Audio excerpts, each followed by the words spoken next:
Keisha, we move on to the big hot topic in sports right now, especially with Sports Illustrated, who capitalized off of the NFL-initiated sports protest with an iconic cover, but Colin Kaepernick was conspicuously absent from that cover. Keisha, do you buy Sports Illustrated executive editor Steve Canella's reason for Kaepernick's absence? Although he's not there, he's there.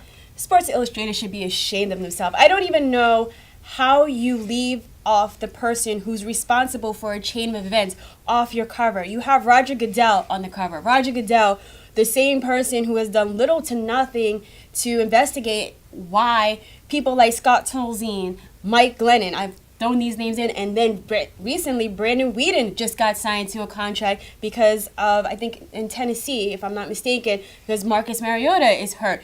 Kaepernick has not gotten a job, and Goodell has not done anything revolutionary to me in terms of these anthem protests or the issues that ignited Colin Kaepernick's protests to begin with. Then you have the owner of the Jacksonville Jaguars, Shad Khan, on the cover. He was a person who donated a large sum of money to Donald Trump, who, to me, and maybe others, epitomizes the reason why these protests exist. And the only reason, and let's be clear, Shad Khan said that he would not have any problem signing Kaepernick, but did not invite him for a tryout because the Jacksonville Jaguars currently have Blake Bortles as their starting quarterback and Chad Henne as their backup quarterback.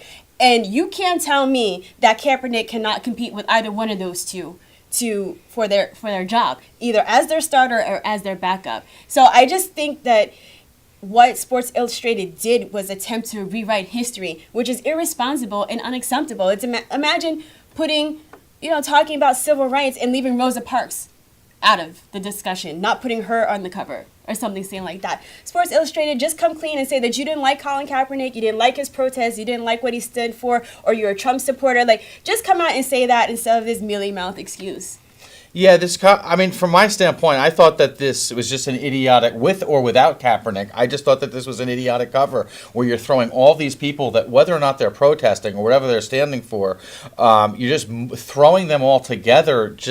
I felt like having Roger Goodell with LeBron James and Steph Curry, it just didn't fit for me. I thought that this was really an opportunity for Sports Illustrated to go ahead and stand out and do something creative here.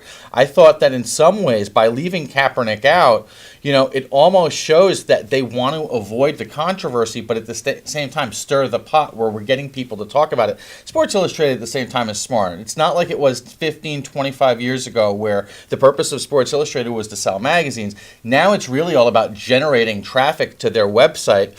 And really, I think in some ways they did succeed here where they're stirring the pot, they're getting people to talk about it, but they did so in such a disgraceful manner.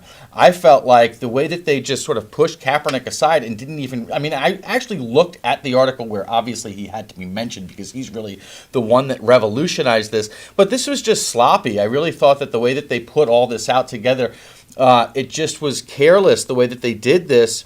And now, of course, as you pointed out, really the big thing going forward is what lies ahead for Colin Kaepernick. The Tennessee Titans, of course, made the decision not to go ahead and sign him and everything.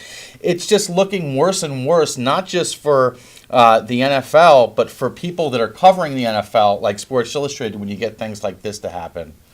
Yeah, it's just interesting in how this protest has taken form, and I think it's really starting to move away from what the original intent or purpose that Colin Kaepernick had. So we'll see if there's any more covers like this. Yeah, I hope not. I hope that other publications would have learned from this gaffe.